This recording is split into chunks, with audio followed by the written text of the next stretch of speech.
Във Вълчи дръм. Как се казваш? Мишо. Мишо. От Черни връх. Да. Учи във Вълчи дръм. Ела малко по-близо. Учи във Вълчи дръм Мишо. Ето, погледнете го. Нашо циганче. Хубаво. Облечен хубаво. Така. В кой клас си, Мишо? Сами. В 7-ми клас е Мишо. Така. Мишо, колко пръсти имаш на ръцете?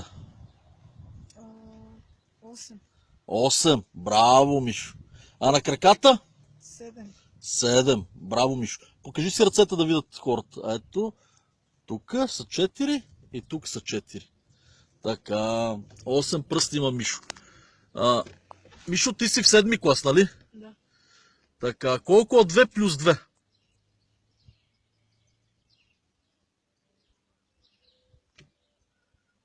5.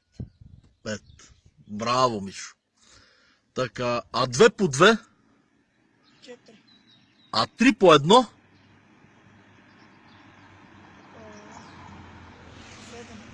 7. 7. Браво, Мишо.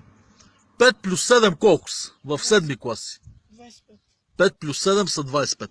Как се казва учителката ти? Борисова.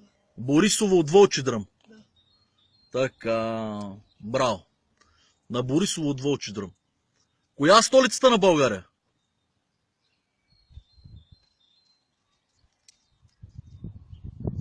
Не знам. Кой град?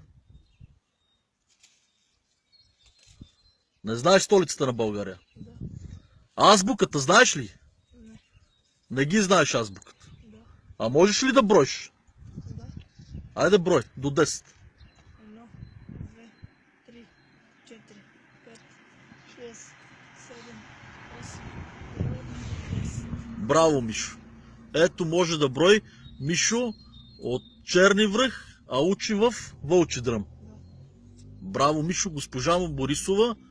Пожелаваме им да жива и здрава.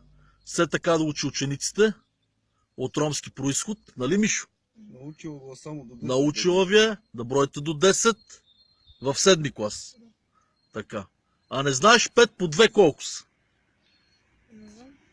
Не моли си така да помислиш 5 по 2? 6. 5 по 2 са 6. Браво на госпожа Борисова. Госпожо Борисова, продължавайте все така.